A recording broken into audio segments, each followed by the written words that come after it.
Hey everybody, it's me, Undead Viking, coming to you with another video review of a board game. Hello. Deck builders.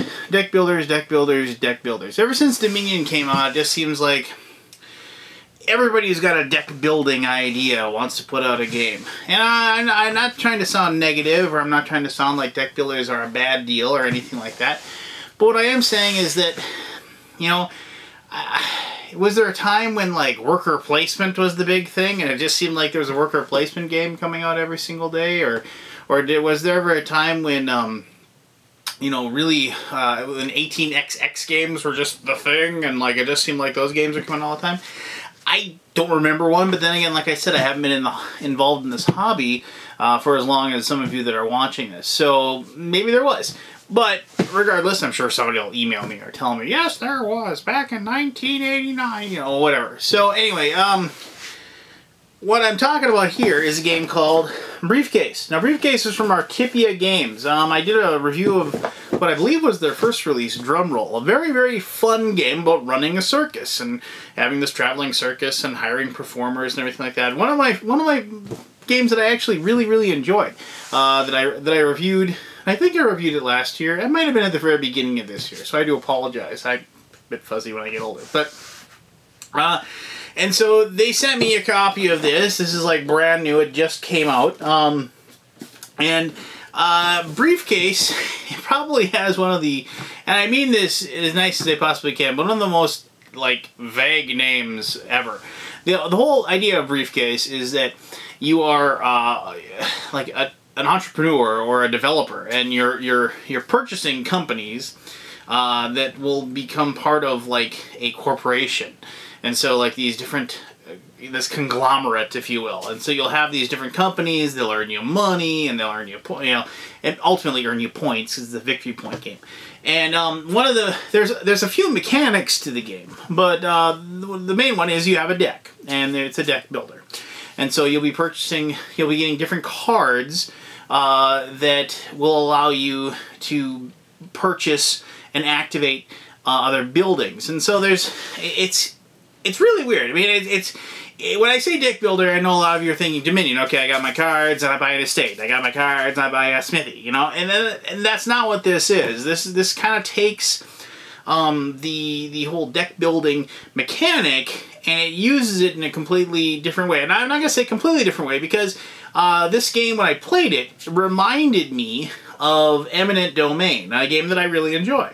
So, you know, it's no big secret that I figured I dig this game, and I do. I like the fact that it's taking a mechanic that maybe has become a bit tiresome, and it's using it in a way that you don't expect it to be. Now, regardless, I'm going to show you how you play the game, and then I'm going to tell you exactly what I think. You already know that I kind of like the game, so I mean, that's kind of a spoiler alert for the conclusion.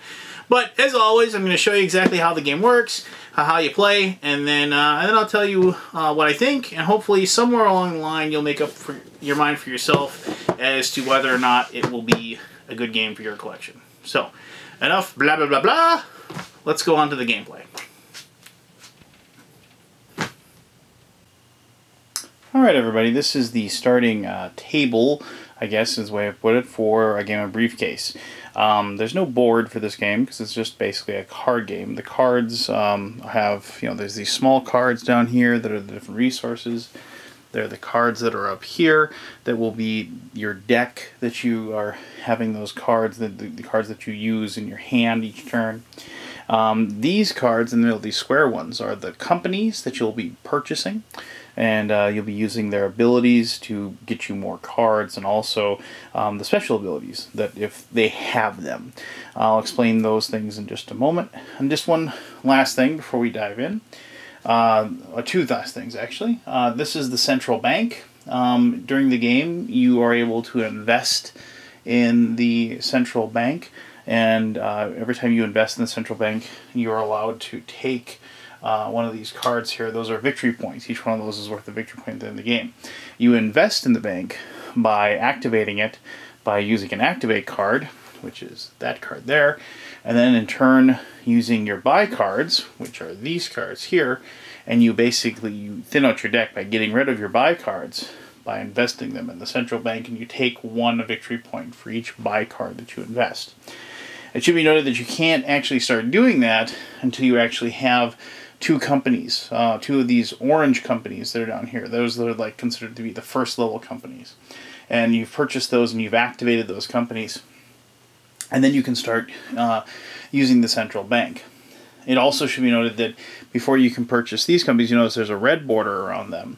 Those are the second level companies, and you actually, same situation, you have to have 2 of the orange companies activated before you can move on to the higher ranked businesses. Now I should mention that this game, like a lot of other deck builders, they use a randomizer type situation to determine which companies are out here. I chose the simple learners game cards just to put out here, just because this is like probably the first time you play the game you'll play with these cards, and I just, for familiarity purposes, I did that. However, as with other games of this genre, as far as like the whole deck building, it is a lot of fun to do the randomization because you get a different tableau, if you will, of those cards that are out there, and it's fun to see how you're going to be able to use those cards together to perform certain actions and to try to win the game.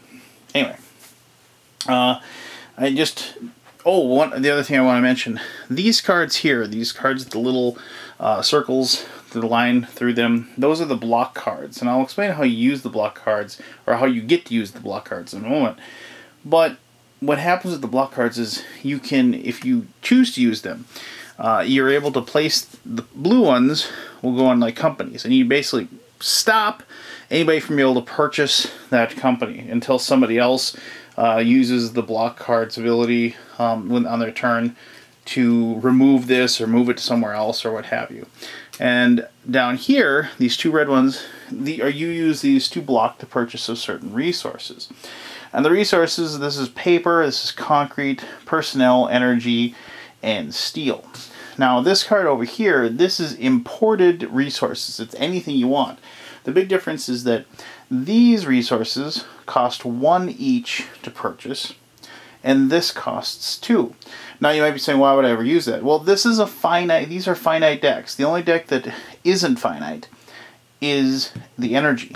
Energy is obviously it's energy. You can create it, constantly. But the other resources, if these decks run out, they are gone. You can't get them anymore, and you'll have to then move on and go to purchase the expanded energy. Note, if somebody blocks one of these, and you need concrete, so to speak, you can't just choose to go and get concrete in the futures out the imported goods. You just, unfortunately, are unable to get the concrete, so you're unable to use it. So these block cards, especially with the resources, come in very handy and with your tactics as far as the game is concerned. Each person begins with the same deck. You start with the 6 of these block cards. You start with 3 activation cards, and you start with sorry for the glare. Let's just see those block cards, the activation cards, and the buy cards. Now, I'm going to shuffle these. I probably should have shuffled them before. And you draw 4 cards. Yeah, you have a 12-card deck, and you get 4 cards. There are cards and businesses out there that allow you to expand your deck, and so you can actually draw more.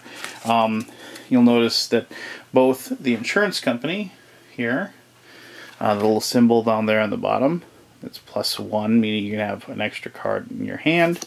And also, the bank over here in the expanded, same deal. So if you get both of those, you could actually have up to 6 cards in your hand. But anyway, we haven't gotten those yet, so I've shuffled my cards. Let's just see what I got here. And then, of course, I'll cheat probably if I didn't get the things I need, so I can show you how this works. All right. Well, this is actually pretty good, actually, because now I actually have some interesting options available to me, and I can do some things. I have these 2 block cards. Every 2 cards, and 2 cards of the same. So it doesn't necessarily have to be block cards. If I had, say, 2 buy cards, these are 2 buy cards, I can use these to place a block on. I can move one of these block cards and move one of those block cards. You can use those 2 for that. But obviously, it's the very beginning of the game. You're probably not going to be doing that too much, but maybe you will. Who knows? Buy cards. For every buy card that you have, you can use it for purchasing ability. Now, in order to figure out what you can purchase, like let's just the cost to purchase something is this number, top left. So like a Steel Factory costs 1 buy card to get. And while I'm at it, I might as well just explain the rest of these cards. This down here is the resources that you'll need to activate the card. This up here is how many points it'll be worth at the end of the game, as long as the company is activated. This down here is after when you activate the card, and you can continue activating these cards as long as you have the resources to do it, and you have an activated card that allows you to do it. This is the card that you can get to add to your deck. So that's how you add different cards to your deck. So you get to add a buy card to your deck if you activate this. And then this is the special power of the Steel Factory. As soon as it's activated, this is just in effect. You can use it constantly. And what this means, if you see there's a little person there, and there's concrete and paper. And basically what that means is that I can use any of those as a steel. So if I needed to, later on in the game, like let's say I had the high-tech company and I wanted to activate it. It says that you need a steel and a personnel. Well, let's say I had like 2 personnel. I could use a personnel resource, and then since I can use any resource as a steel, I can use another personnel resource to use that as a steel, so I can activate it. And there are tons of these cards included in the game, and they have tons of different abilities.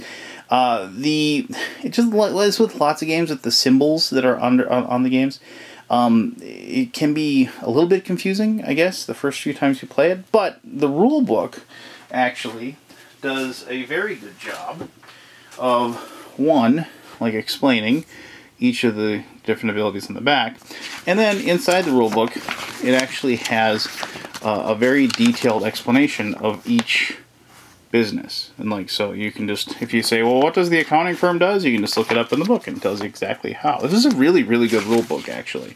I mean, admittedly, the rule set for this game is a little small, but this is a very good, very well laid out rule book. I actually appreciate that a great deal. So, so that you do that, like, okay, so now I buy a Steel Factory. Now I can't activate it yet because I don't have the resources. So you have to turn to the gray side. And this is color gray, so then it isn't activated. So I use that for my buy card. And I should mention that each person gets this to begin with. They get a power plant that costs a steel and a personnel to activate, and it produces 2 energy. And everybody gets this. You can't ever lose this. It's just your first business that you get. And you'll notice that, you know, if you're ever able to activate it, see, you notice it's cost 0 to buy. If you're able to activate it, it is actually worth a point at the end of the game, and so on and so forth. So I'm done with my turn. I wasn't able to do too much, but I was able to get a Steel Factory. I'm looking forward to the next turn. I draw another 4 cards. And then I wait for everybody else to do a turn. I look, and I'm like, well, I got 2 activates. That's worthless. So let's just cheat here a little bit. Let's just say I got these 2 buys and 2 activates. So let's say I got that, okay? Yeah, okay, it's cheating. But now I can actually purchase the resources on my turn. So when it gets back to my turn, I'm going to say I'm going to buy 2 resources. I'm going to buy a steel and a personnel. So I grab a personnel, and I grab a steel. And I put that in front of me because those are my resources, but I'm going to activate it immediately. And I'm going to activate the Steel Factory. So I flip it over. After I've activated the Steel Factory, I will take a buy card and add that to my discard pile, because that's what it gives me. And now, going forward, I can use, as I said before, the Steel Factory allows me to use any resource as steel. And it's going to be worth a point for me at the end of the game. Now I'm done with my turn. I'll draw my last 4 cards. My next turn's probably not going to be too exciting, but whatever. I was able in the first 3 turns. I got another buy card. I can move forward, and hopefully I can start building and buying more of these companies. And eventually, maybe I'll get another orange one, so I'll have 3, and then I can move on to the red, and so on and so forth. the only card that I didn't show you, because you don't get those cards in the very beginning, is this. This is the hire card. What the hire card allows you to do is when you play it, you can activate somebody else's company that they have. Basically, you're going to go use their card, and you have to pay half of the activation cost to use it, and you get to choose which half you're going to pay. So, let's say you were going to use somebody's financial services, and you see it takes 2 personnel and energy and a paper. So you can say, I'm going to use your financial services, and I'm going to just pay you 2 personnel. I'm not going to, use those. So, you can do that. And I should also mention that with these resource cards, because like I said, they're a finite resource, when you use them to activate a card, you put them in a discard pile and they're gone. They're considered to be out of the game at that point. So that's how you play the game. The game can end if 2 of these resource decks are depleted, if all of the buy cards are depleted, or if every single company has been purchased. At that point, you total up your victory points from you're getting them from the you get them from the cards as well. The number in the top right. If you collected any of these victory point cards from the central bank, you collect those, and certain other cards like say the real estate agency. It's kind of tough to get from the symbol down here, but for every activated company that you have with the real estate agency, you get an extra victory point, and there's other cards like that that give you those bonus points. That's how you play. It's pretty straightforward, but it's not your typical deck builder, and I guess that's maybe why I've really enjoyed my plays of this. But let me tell you exactly what I think about Briefcase, and then you can decide for yourself if you think it's something you'd want to put on your gaming shelf. All right, let's do that.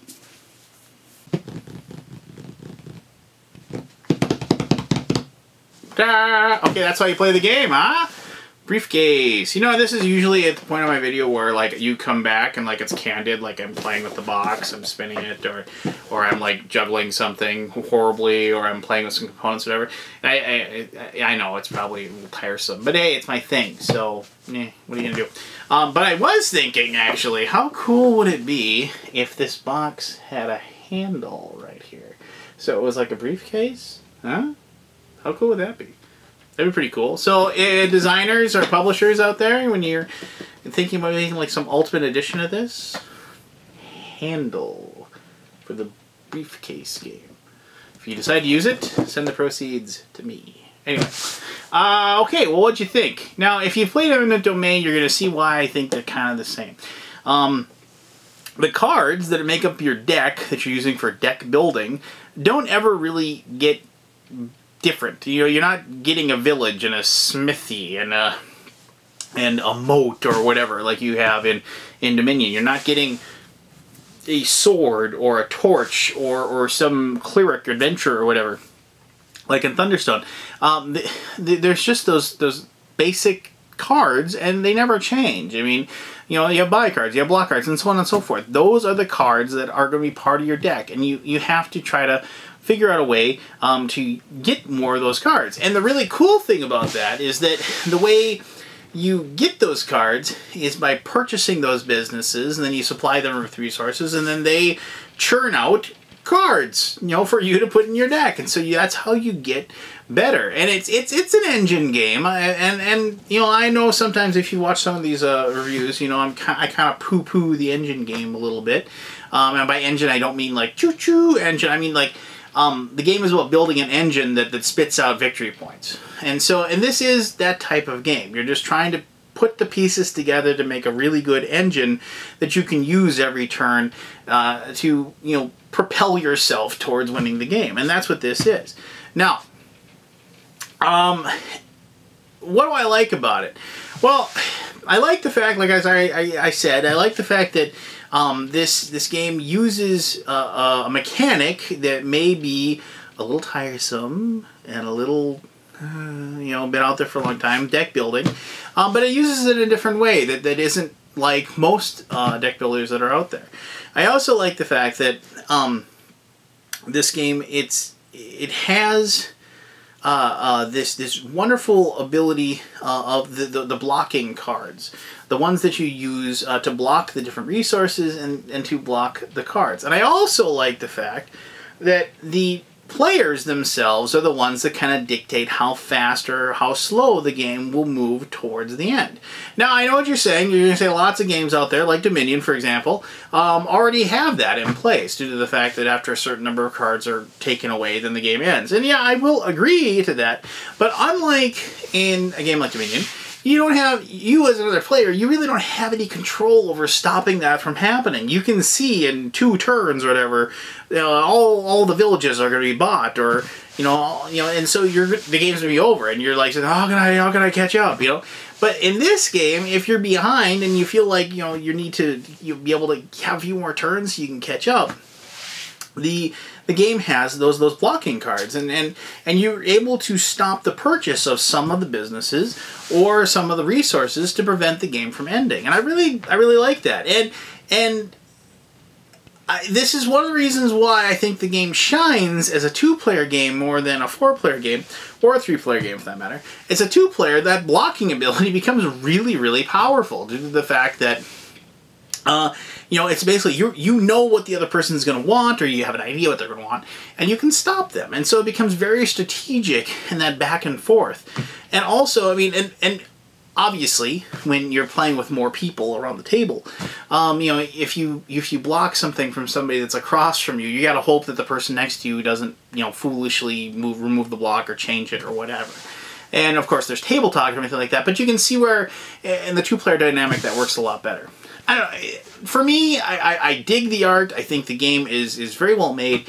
And, I'm not the biggest fan of this type of game, but if I'm going to play this type of game, as far as, the card engine deck building type thing, I'm going to play something like this that isn't, it's something new, it's something interesting, and it's going to entertain me as I play. I wish it told a little bit more of a story. I think the theme is a little bit lacking in some ways. I mean, how many games about businesses can you really have? But, like I said, it is challenging and it's fun, and there's enough variety as far as the different businesses you can buy that you can really have the game open up to you. And once you start, you've played it and you know what cards are out there and anything like that, having a random assortment of the different businesses, like, just chosen randomly instead of like a setup, it really makes the game shine, because you'll get a tableau of cards or businesses that you can buy that really don't match up well, and so you got to make sure you study those and come up with a way for those to work for you, so you can kind of race and get your points quicker than the other players, and then hopefully you can buy up the resources or buy up some of the businesses to end the game, and of course then you win, right? And that's why you play games, right? To win. Nah, you play games to have fun. Win or lose, have a good time, right? That's how I play it. But that I lose a lot, so that's probably why I say that, right? Anyway, well, that was Briefcase. If it isn't out now, it should be out very, very shortly. Thank you very much for taking the time to watch this video. I appreciate it very much. If you have any questions or comments, please leave those below. As always, I say that every single time, and I appreciate every single person that takes the time to leave a comment, say hello, or whatever you have to say. I appreciate it very much. But until next time, this is me, Undead Viking. Thank you very much for taking the time, and you have yourself an awesome day.